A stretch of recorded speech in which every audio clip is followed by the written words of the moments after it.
Driven to Win presents Two Doctors, written by M.R. James. Two doctors, an old rivalry, and a darkness that neither medicine nor reason can explain.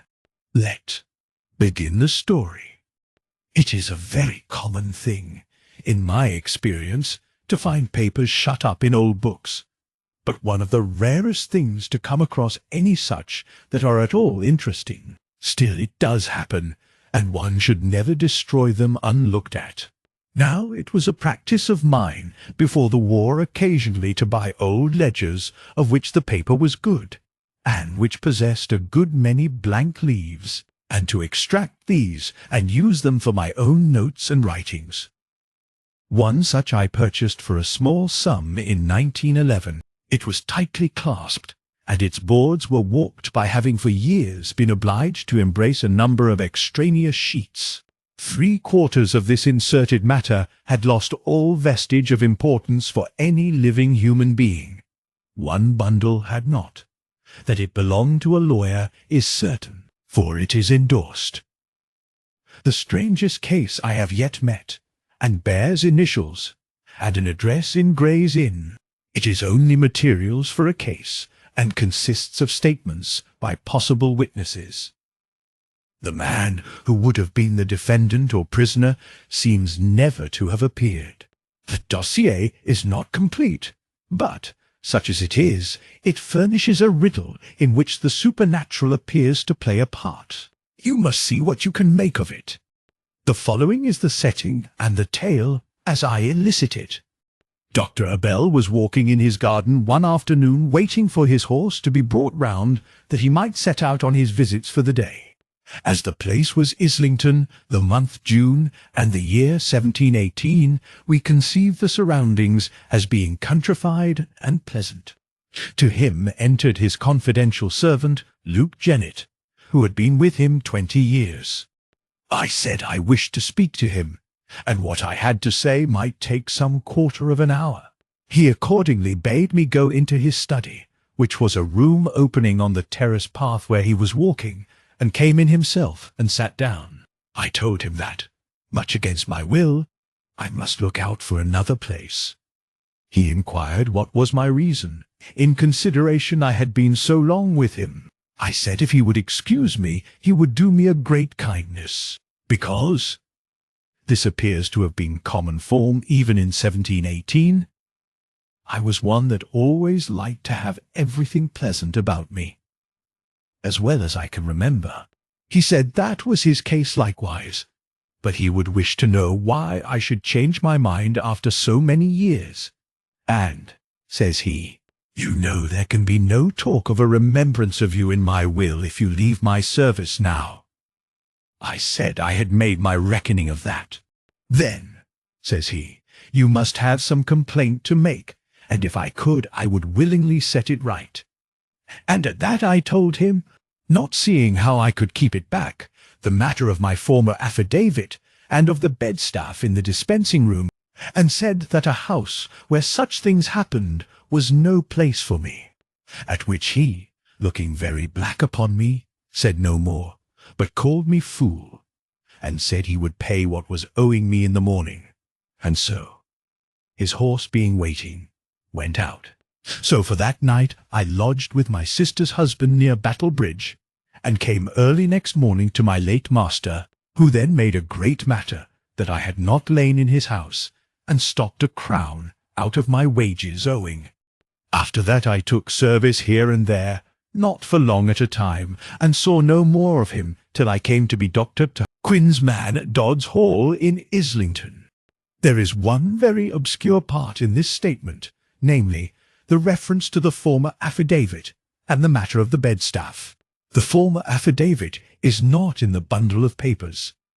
It is to be feared that it was taken out to be read because of its special oddity, and not put back. Of what nature the story was may be guessed later, but as yet no clue has been put into our hands. The rector of Islington, Jonathan Pratt, is the next to step forward. He furnishes particulars of the standing and reputation of Dr. Abel and Dr. Quinn, both of whom lived and practised in his parish. It is not to be supposed, he says, that a physician should be a regular attendant at morning and evening prayers, or at the Wednesday lectures, but within the measure of their ability, I would say that both these persons fulfilled their obligations as loyal members of the Church of England. At the same time, as you desire my private mind, I must say, in the language of the schools, distinguo. Dr. A was to me a source of perplexity. Dr. Q, to my eye, a plain, honest believer, not inquiring over closely into points of belief, but squaring his practice to what lights he had.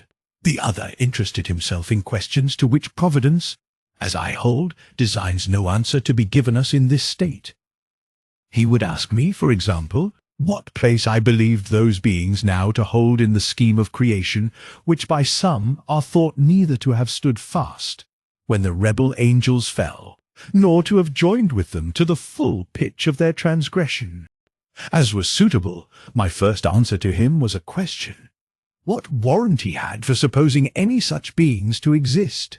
For that there was none in Scripture, I took it he was aware.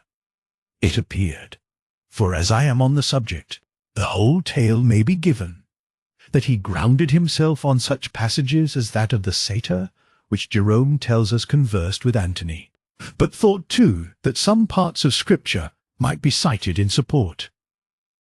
And besides, said he, you know, 'tis the universal belief among those that spend their days and nights abroad, and I would add that if your calling took you so continuously as it does me about the country lanes by night, you might not be so surprised as I see you to be by my suggestion.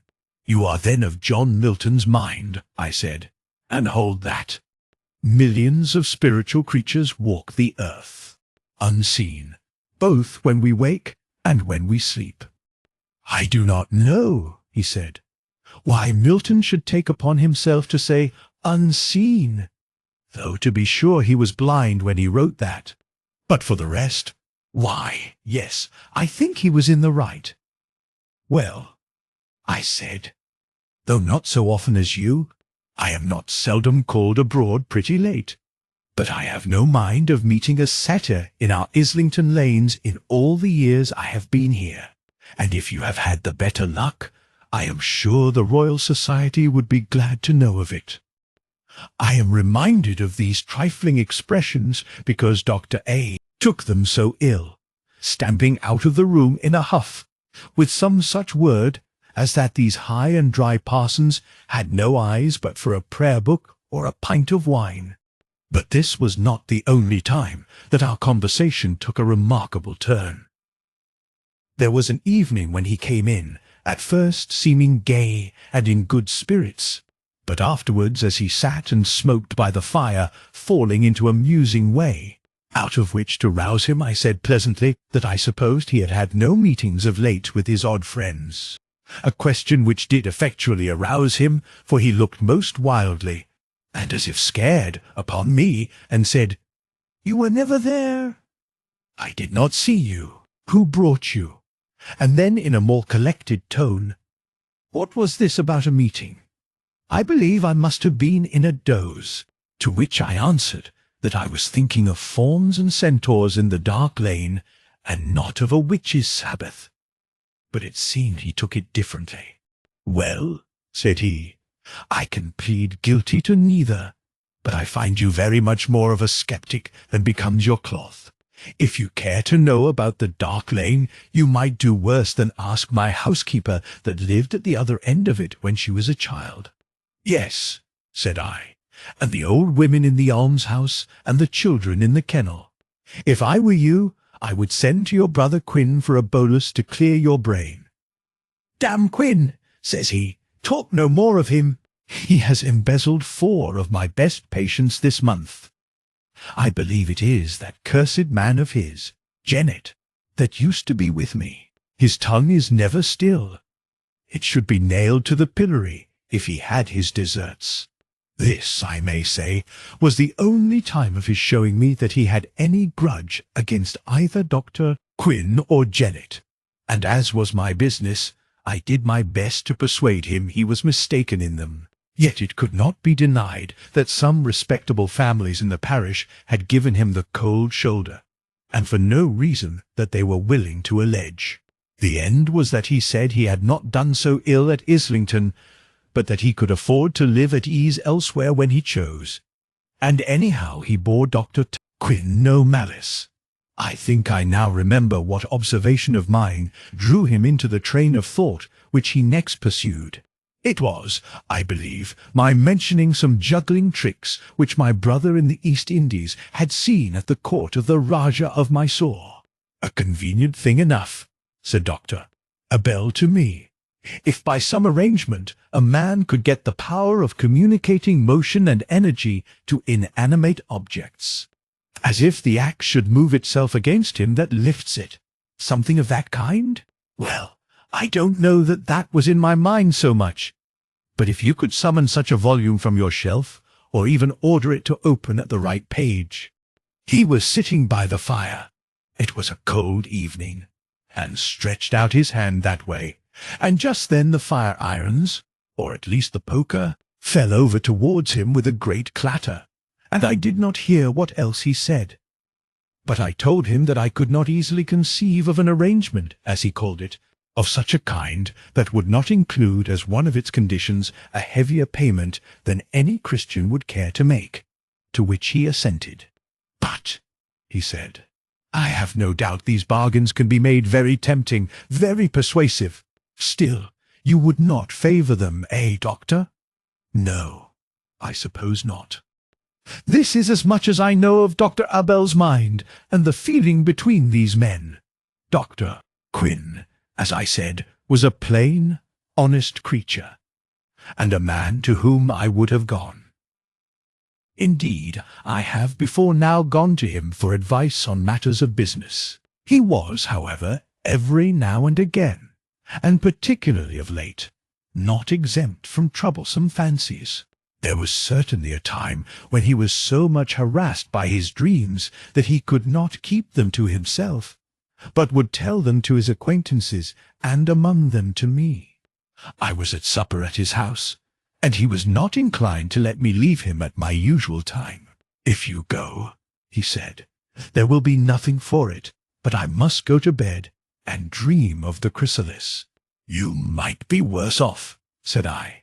"I do not think it," he said, and he shook himself like a man who is displeased with the complexion of his thoughts. "I only meant," said I, "that a chrysalis is an innocent thing." "This one is not," he said, "and I do not care to think of it."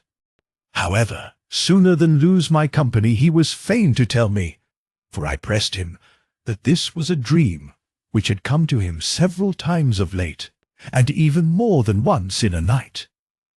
It was to this effect that he seemed to himself to wake under an extreme compulsion to rise and go out of doors. So he would dress himself and go down to his garden door. By the door there stood a spade which he must take and go out into the garden, and at a particular place in the shrubbery, somewhat clear, and upon which the moon shone, for there was always in his dream a full moon, he would feel himself forced to dig. And after some time the spade would uncover something light-coloured, which he would perceive to be a stuff, linen or woolen, and this he must clear with his hands. It was always the same, of the size of a man and shaped like the chrysalis of a moth, with the folds showing a promise of an opening at one end. He could not describe how gladly he would have left all at this stage and run to the house, but he must not escape so easily. So with many groans, and knowing only too well what to expect, he parted these folds of stuff, or, as it sometimes seemed to be, membrane, and disclosed a head covered with a smooth pink skin, which, breaking as the creature stirred, showed him his own face in a state of death. The telling of this so much disturbed him that I was forced out of mere compassion to sit with him the greater part of the night and talk with him upon indifferent subjects. He said that upon every recurrence of this dream he woke and found himself, as it were, fighting for his breath. Another extract from Luke Jennett's long continuous statement comes in at this point. I never told tales of my master, Dr. Abel, to anybody in the neighborhood. When I was in another service, I remember to have spoken to my fellow servants about the matter of the bedstaff, but I am sure I never said either I or he were the persons concerned, and it met with so little credit that I was affronted and thought best to keep it to myself. And when I came back to Islington and found Dr. Abel still there, who I was told had left the parish, I was clear that it behoved me to use great discretion, for indeed I was afraid of the man, and it is certain I was no party to spreading any ill report of him. My master, Dr. Quinn, was a very just, honest man, and no maker of mischief. I am sure he never stirred a finger, nor said a word by way of inducement to a soul to make them leave going to Dr. Abel and come to him. Nay, he would hardly be persuaded to attend them that came, until he was convinced that if he did not they would send into the town for a physician rather than do as they had hitherto done. I believe it may be proved that Dr. Abel came into my master's house more than once. We had a new chambermaid out of Hertfordshire, and she asked me who was the gentleman that was looking after the master, that is Dr. Quinn, when he was out, and seemed so disappointed that he was out. She said whoever he was, he knew the way of the house well, running at once into the study and then into the dispensing room, and last into the bedchamber. I made her tell me what he was like, and what she said was suitable enough to Dr. Abel. But besides, she told me she saw the same man at church, and someone told her that was the doctor. It was just after this that my master began to have his bad nights, and complained to me and other persons, and in particular what discomfort he suffered from his pillow and bedclothes. He said he must buy some to suit him, and should do his own marketing, and accordingly brought home a parcel which he said was of the right quality, but where he bought it we had then no knowledge, only they were marked in thread with a coronet and a bird. The women said they were of a sort not commonly met with and very fine, and my master said they were the comfortablest he ever used, and he slept now both soft and deep. Also the feather pillows were the best sorted, and his head would sink into them as if they were a cloud, which I have myself remarked several times when I came to wake him of a morning, his face being almost hid by the pillow closing over it. I had never any communication with Dr. Abel after I came back to Islington, but one day when he passed me in the street, and asked me whether I was not looking for another service, to which I answered I was very well suited where I was, but he said I was a fickle-minded fellow, and he doubted not he should soon hear I was on the world again, which indeed proved true. Dr. Pratt is next taken up where he left off. On the 16th I was called up out of my bed soon after it was light, that is about 5, with a message that Dr. Quinn was dead or dying. Making my way to his house, I found there was no doubt which was the truth. All the persons in the house except the one that let me in were already in his chamber and standing about his bed, but none touching him.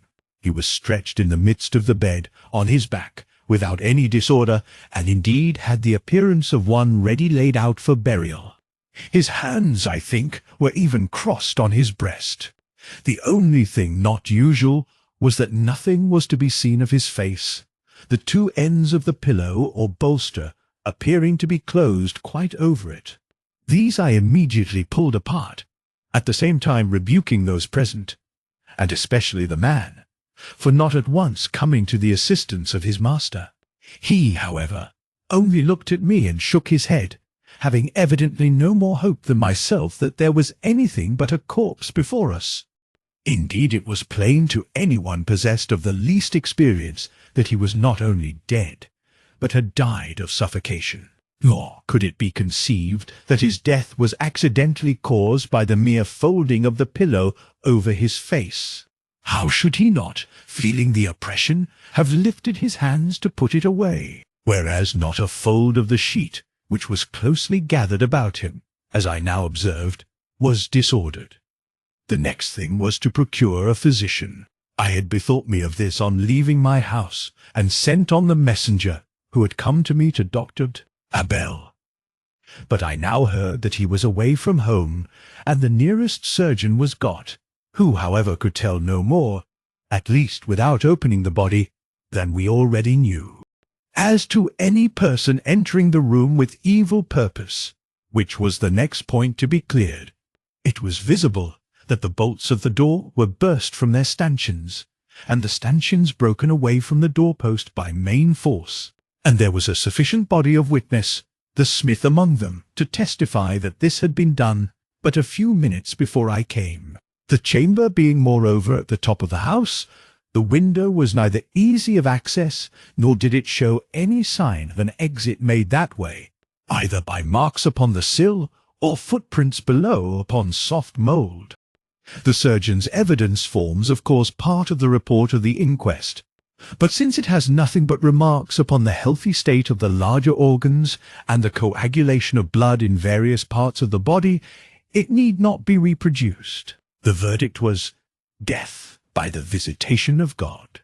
Annexed to the other papers is one which I was at first inclined to suppose had made its way among them by mistake. Upon further consideration, I think I can divine a reason for its presence.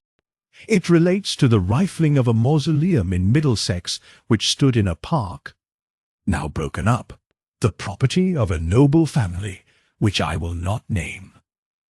The outrage was not that of an ordinary resurrection man. The object, it seemed likely, was theft. The account is blunt and terrible. I shall not quote it. A dealer in the north of London suffered heavy penalties as a receiver of stolen goods in connection with the affair. Thank you for listening to Two Doctors by M.R. James. If you enjoyed this classic supernatural ghost story, please like, subscribe, and turn on notifications for more timeless horror audiobooks. Until next time, sleep well and beware of what hides behind the ordinary.